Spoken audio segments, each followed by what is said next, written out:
Kita lihat kaum mukminin, skenario sederhana ketika kita belanja di supermarket atau di minimarket.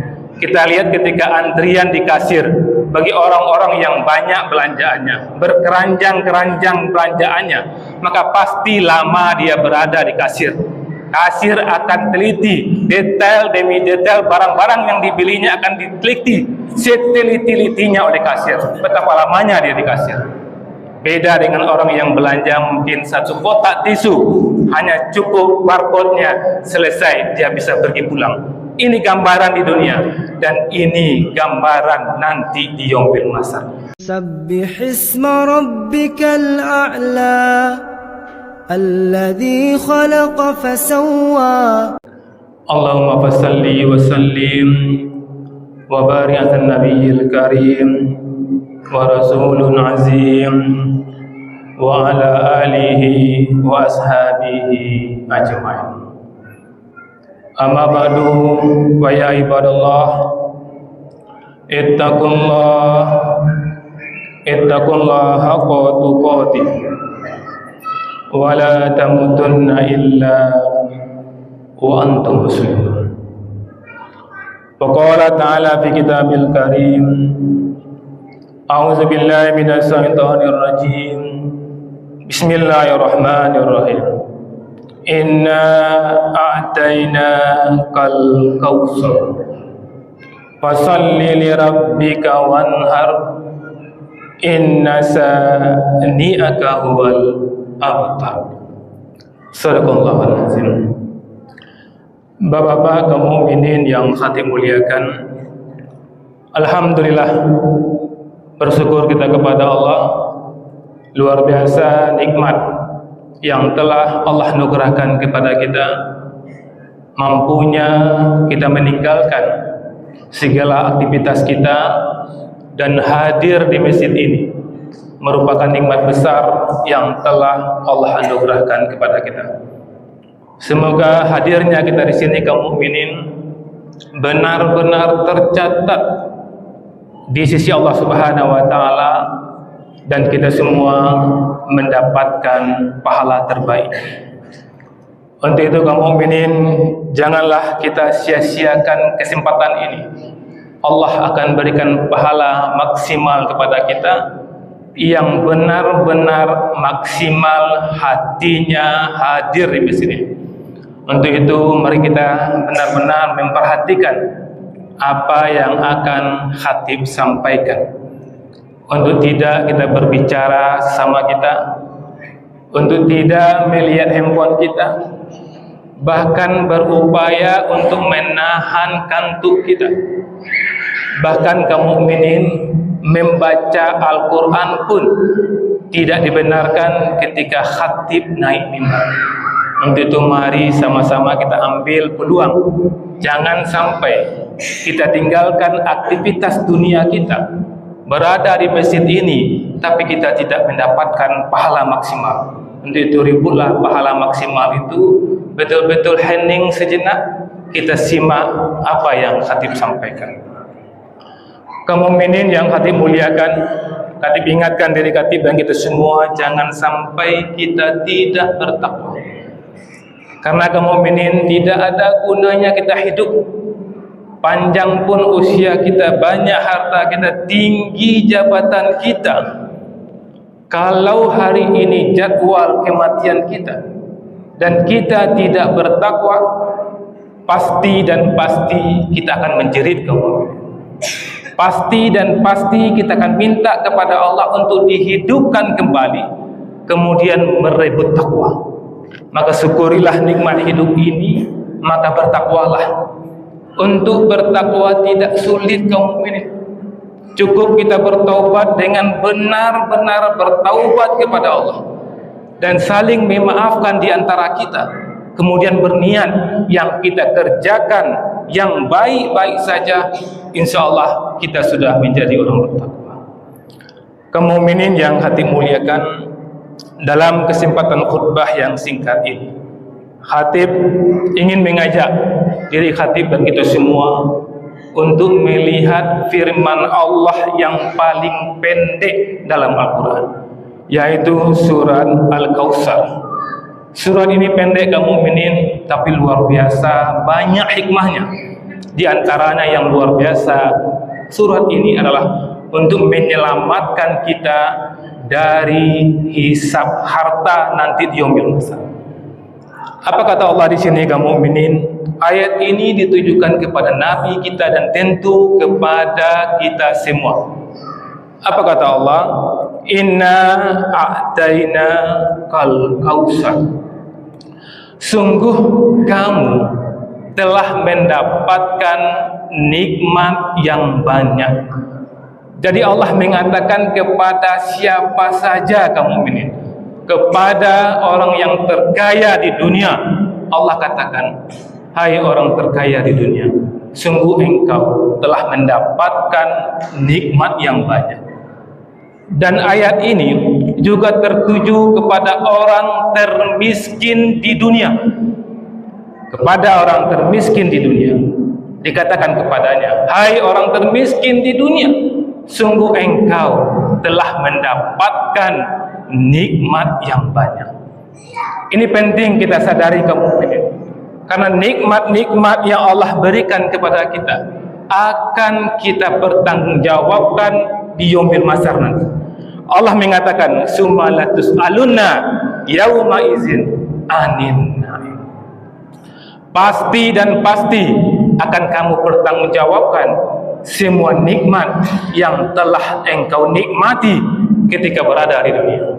Makanya kaum mukminin mendengar membaca ayat ini, jangan ada lagi di antara kita yang mengeluh sepertinya kurang mendapatkan nikmat yang banyak. Allah mengatakan apapun posisi kita adalah orang yang telah mendapatkan nikmat yang banyak. Posisi kita sekarang yang kita merasa kurang mendapatkan nikmat, itu saja kaum mukminin belum tentu mampu kita menerima hisabnya nanti di yaumil mahsyar. Maka hati-hati kita kaum mukminin. Yang penting kita harus mensyukuri apapun yang Allah takdirkan kepada kita. Kaum mukminin yang dimuliakan, Rasul mulia pernah bersabda, apa kata Rasulullah? Ini penting menjadi perhatian bagi kita.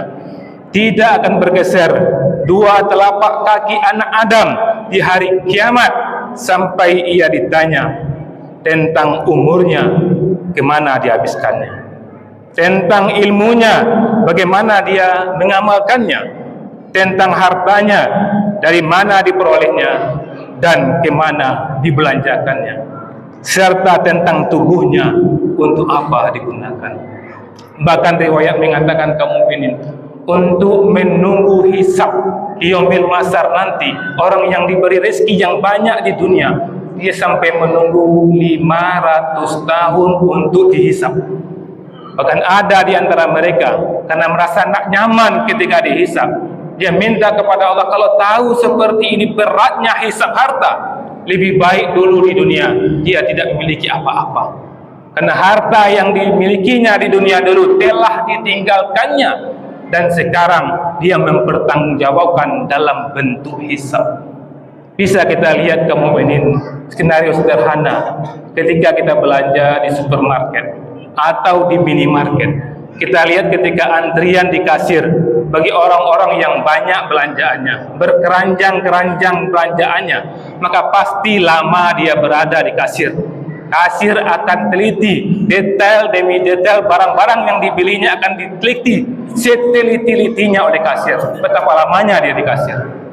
Beda dengan orang yang belanja mungkin satu kotak tisu, hanya cukup barcode-nya, selesai, dia bisa pergi pulang. Ini gambaran di dunia, dan ini gambaran nanti di yaumil mahsyar. Makanya kaum mukminin, dalam kesempatan ini khatib betul-betul mengajak dari khatib dan kita semua, stop mengeluh tidak mendapatkan nikmat, karena nikmat yang ada sekarang belum tentu mampu kita bertanggungjawabkan hisabnya nanti di yaumil mahsyar. Makanya kaum mukminin, khatib katakan tadi, firman Allah ini surat Al-Kautsar cuma 3 ayat, tapi ini luar biasa. Ayat ini kaum mukminin yang akan menyelamatkan kita dari hisab nikmat-nikmat yang telah Allah anugerahkan kepada kita. Makanya kaum mukminin, apa kata Allah? Inna a'taina kal kautsar. Sungguh kamu telah mendapatkan nikmat yang banyak. Kalau ingin selamat dari hisab nikmat itu, apa kata Allah? Fasholli li rabbika wanhar. Maka solatlah kamu, bukan hanya sekedar solat kaum mukminin, salat yang rabbika, salat yang benar-benar untuk Tuhan kamu. Dan Allah menyuruh kita berkorban, tidak hanya berkorban kaum mukminin, berkorban untuk Tuhan kamu. Maka kaum mukminin, kalau kita ingin selamat dari hisabnya nikmat-nikmat yang Allah berikan kepada kita, pastikan mutu solat kita mutu solat terbaik, dan pastikan korban kita mutunya korban terbaik. Salat dan korban ini kaum mukminin, kita lihat sepertinya amalan fisik, tapi sesungguhnya tidak hanya amalan fisik, tidak hanya amalan materi, tapi benar-benar amalan hati, benar-benar amalan iman. Bagi orang yang kuat imannya, maka apapun cara dia akan lakukan semaksimal mungkin untuk salat berjamaah di awal waktu dan di masjid. Tapi kalau imannya kecil kaum mukminin, dia banyak cari alasan untuk ke masjid. Yang hujan lah, yang sakit lah, segala macam alasan akan dikeluarkannya. Karena apa? Karena fisiknya kuat tapi imannya lemah. Makanya kaum mukminin, kita yang mendapatkan nikmat yang banyak dari Allah Subhanahu wa taala, pastikan salat kita salat terbaik. Begitu juga dengan kurban kaum mukminin. Kurban sepertinya amalan materi, tapi bukan amalan materi, benar-benar amalan hati, benar-benar amalan iman. Kalau iman kita kuat kaum mukminin, kita mudah saja untuk berkorban. Tapi kalau iman kita kecil kaum mukminin, tidak sanggup kita beriman, tidak sanggup kita untuk berkorban. Maka kaum mukminin, apa yang khatib katakan benar adanya, bahwa hisab harta itu menyusahkan, menyulitkan kita nanti yaumil masar. Apakah Allah melarang kita kaya? Tidak, kamu kaya sekaya-kayanya. Nabi Sulaiman itu kaya sekaya-kayanya sepanjang zaman, sepanjang masa Nabi Sulaiman kayanya. Boleh kamu kaya, tapi harus mutu sholat kita mutu terbaik, harus korban kita korban terbaik, sehingga kita kaya raya di dunia dan menikmati surga, yang surga yang tertinggi nanti Allah berikan kepada kita. Inilah yang harus kita rebut kaum mukminin. Kaum mukminin yang khatib muliakan, khatib katakan tadi bahwa kurban itu bukan melihat harta. Banyak kaum mukminin, mohon maaf, orang itu dia sanggup sebenarnya untuk korban 1 ekor kambing, tapi dia pilih dirinya tidak sanggup. Ada orang kaum mukminin, dia sanggup sebenarnya 1 ekor sapi, tapi dia pilih 1 ekor kambing. Bahkan ada orang bisa sanggup 2, 3 sampai 4 ekor sapi, tapi dia pilih 1 ekor sapi. Itu terpulang kepada kita kaum mukminin. Kita tinggalkan semua harta ini. Kaum mukminin lihat mobilnya, nanti naik mobil, katakan dalam mobil ini pasti ditinggalkan dan pasti akan dihisab nanti di yaumil mahsyar. Sampai di rumah kita lihat rumah ini pasti ditinggalkan dan pasti akan dihisab nanti. Makanya kaum mukminin, jangan sampai kita menikmati harta dunia yang sebentar kemudian tersiksa dengan hisabnya. Makanya kata ketuk diri khatib dan kita semua, sekarang masih pertengahan Zulqa'dah, masih ada peluang kita untuk membuktikan kepada Allah bahwa kita benar-benar ingin menikmati nikmat dunia dan benar-benar ingin selamat dari hisabnya harta ini kemarin. Kaum mukminin yang khatib muliakan, khatib pernah mendengarkan sebuah kisah kaum mukminin dari seorang ustaz. Harapan khatib, kisah ini kaum mukminin bisa menyentuh hati kita semua. Ada seorang ustaz berkisah kaum mukminin, ada seorang ibu tua yang sudah ditinggal mati oleh suaminya, tinggal di bawah Gunung Merapi. Rumahnya betul-betul sederhana, rumahnya gubuk bambu. Sekali lagi, rumahnya gubuk bambu. Pekerjaannya seharian menjual daun singkong. Tidak sampai 30.000 sehari pendapatannya. Tapi kaum mukminin, ketika di dekat rumahnya dibuka pendaftaran peserta kurban, dia datang mendaftarkan diri sebagai peserta kurban. Receh demi receh tiap hari dikumpulkannya sehingga menimbulkan 2.500.000. Kaget panitia kurban, tercengang melihat ibu ini. Dan ibu ini merasakan bahwa panitia tercengang. Ibu ini mengatakan, saya memang tidak mendapatkan nikmat yang banyak. Saya mendapatkan nikmat yang banyak dari Allah. Memang tidak mendapatkan nikmat harta, tapi Allah memberikan nikmat yang banyak. Nikmat kesehatan, nikmat umur panjang, nikmat udara ini. Saya ingin buktikan kepada Allah, saya juga mencintai Allah dengan ikut berkorban. 30.000 tidak sampai pendapatannya sehari mampu berkorban. Bagaimana dengan kita yang pengeluaran kita lebih 30.000 sehari tidak ikut berkorban? Kamu ini coba renungkan, kamu ini untuk 2 juta cicilan sesuatu bisa kita, untuk beli handphone 5 juta mampu kita. Makanya kamu ini sengaja ini khatib sampaikan kepada kita semua. Sekali lagi, apa yang khatib katakan ini benar adanya. Percayalah kamu ini. Jangan ragu-ragu. Kapan kamu minin untuk berkorban? Apakah tahun besok? Jangan kamu minin. Jangankan tahun besok, sore nanti belum tentu ada umur kita. Faktabiru yang ulil absar la'allakum turhamun.